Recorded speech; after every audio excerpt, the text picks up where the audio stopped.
I'm Corbett Wall with DVAuction, here with your feeder flash for Friday, March the 29th, brought to you in part by Toromox by Norbrook. Use Toromox to treat and control gastrointestinal roundworms, lungworms, cattle grubs, mites, and lice, and protect cattle from reinfection. For more information, go to norbrook.com. Like nothing happened. Thursday, we got back to normal from the interruption that we had earlier in the week as packers and fund managers and board traders tried to parlay a bird flu scare that had nothing to do with the beef cattle market into a market crash. And they had some success at that, especially on Tuesday when the board was down really big.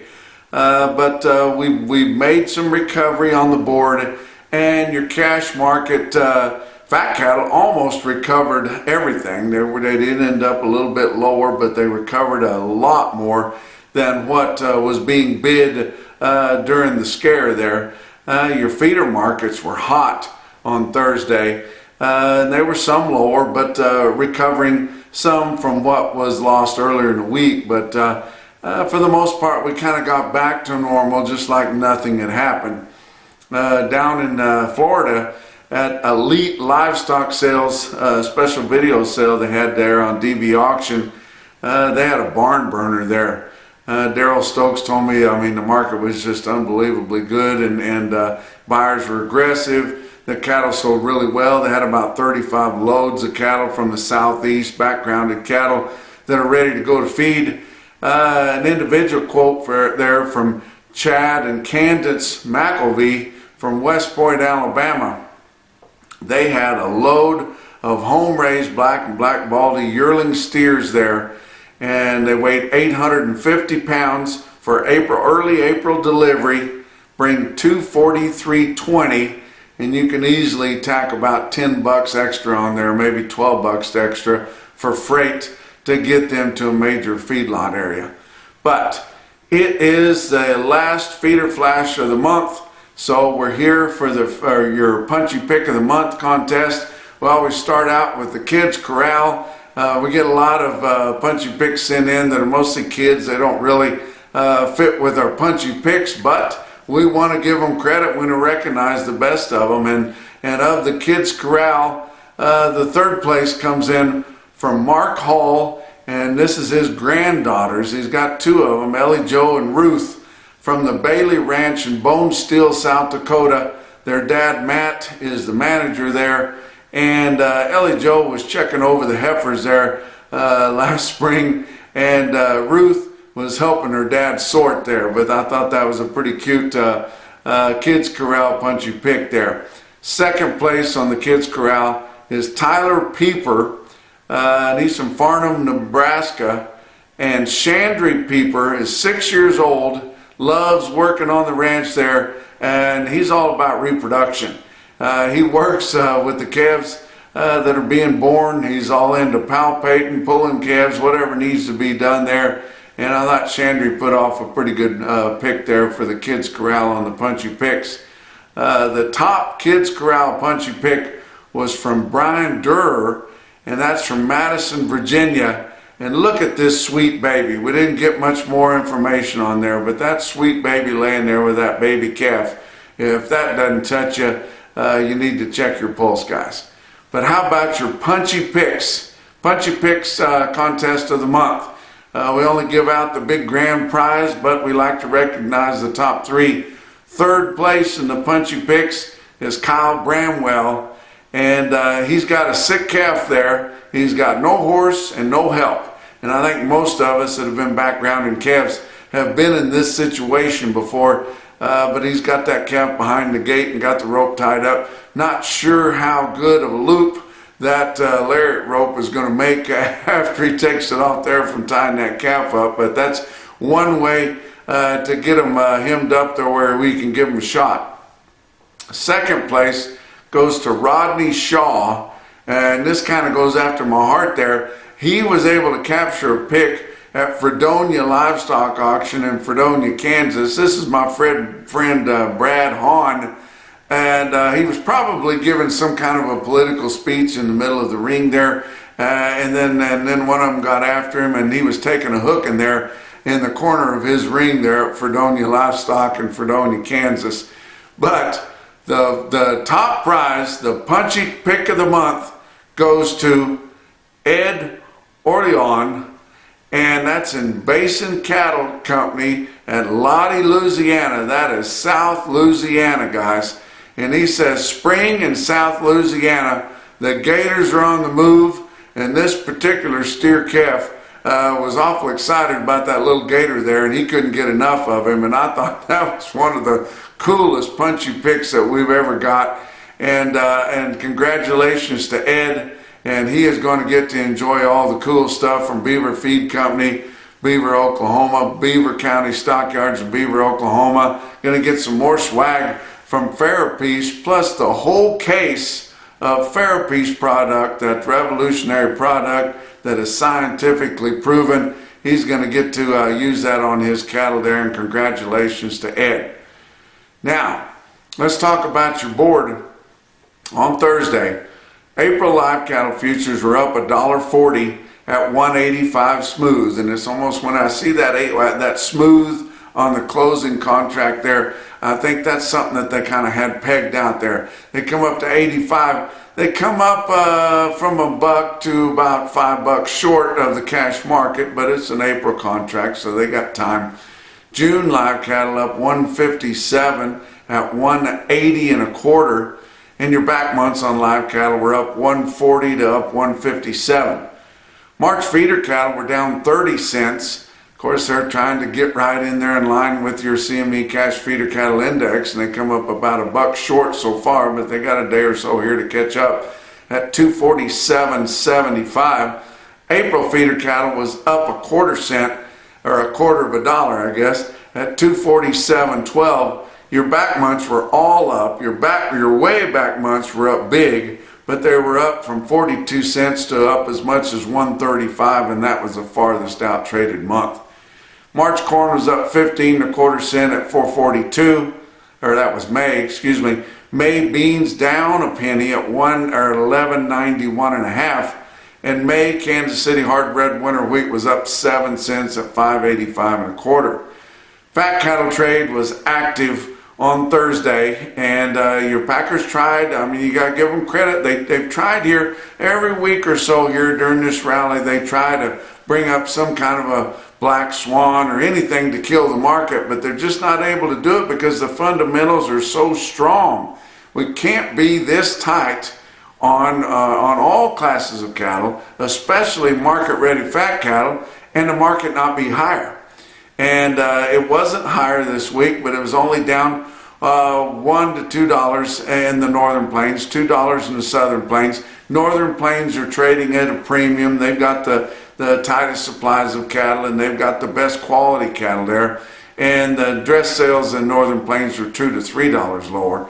But Iowa sold 1,800 head up to 2 o'clock on Thursday. Just 2,600 head for the week, and they'll have a lot more trade on Friday, and it's going to be at the top of the market here that we established on Thursday. But live sales in Iowa, 187 to 189. That's close to the 190, 191 market that we saw last week. Dress sales from 297 to 299.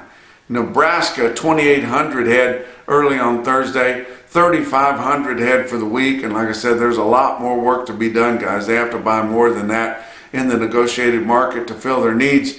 But live sales 188 to 189 in Nebraska, and dress sales in Nebraska $2.99 to $3, and it was largely $3 by Thursday afternoon, and that'll be your most of your market on dress basis will be $3. We did see a lot of 190 in the northern plains on Thursday afternoon that didn't get turned in before the 2 o'clock deadline. Actually even saw some 191 in eastern Nebraska late in the afternoon on Thursday, and that would be fully steady.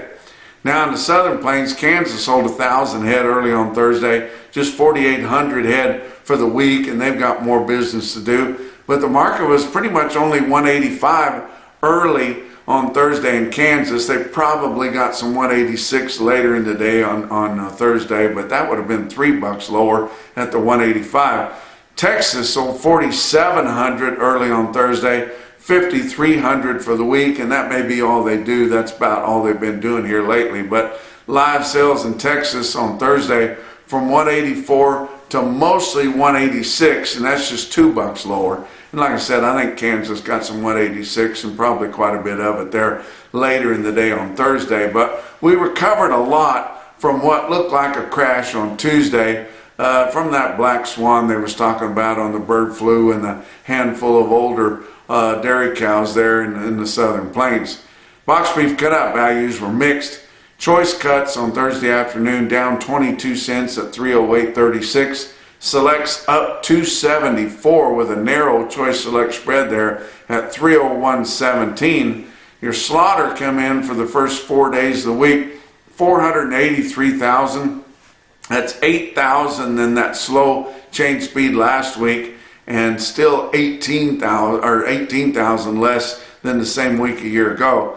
Your actual slaughter information come in on Thursday afternoon. That was 2 weeks behind, but your average dressed steer carcass weight at 922 pounds. That's exactly the same as the previous report and 23 pounds bigger than the same report a year ago. Talk about what else is going on.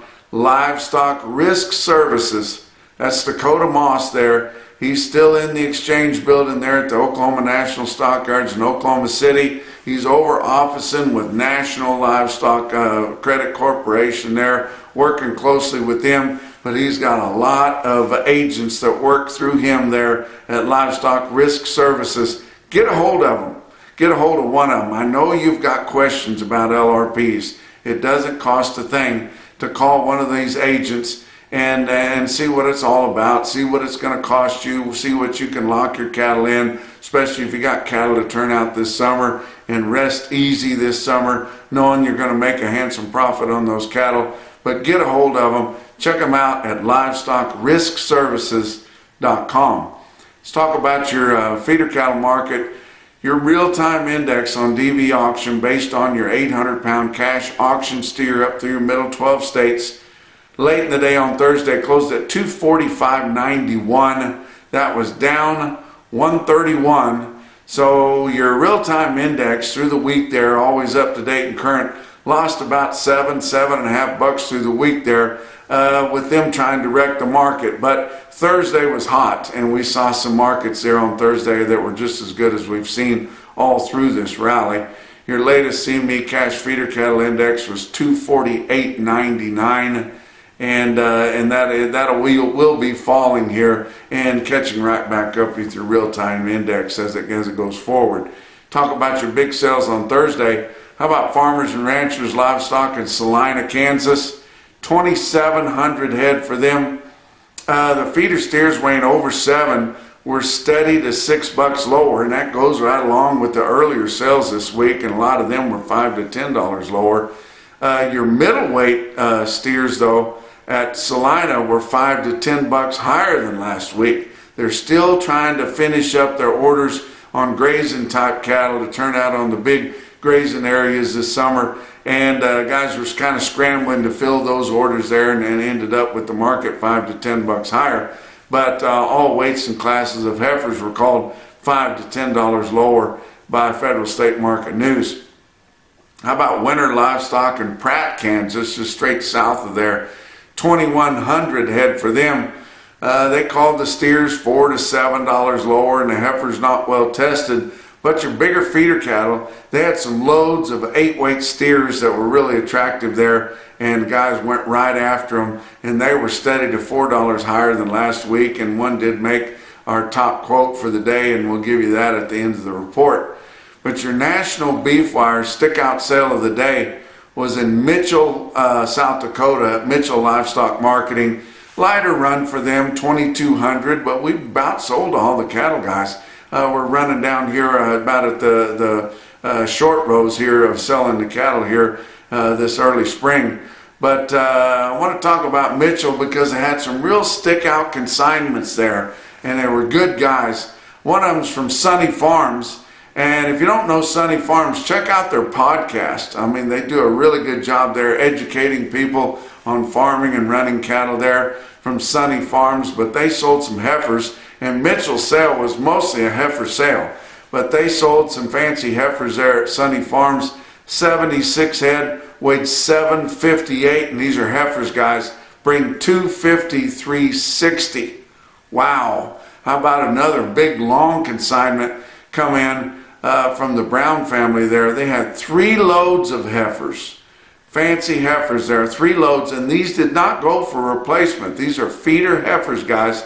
3 loads of heifers, weigh 620 pounds, and they all brought 296 heifers, guys, and that comes from Justin Touchdown Brown there at Mitchell, South Dakota, at Mitchell Livestock Marketing. Congratulations to them. How about some other individual quotes from around? How about Ogallala Livestock Auction in Ogallala, Nebraska? They sell 62 big steers, weigh 999. That's really close to 1,000 pounds there, guys, at $229, and that's nearly $2,300 per head, but I'm not a mathematician.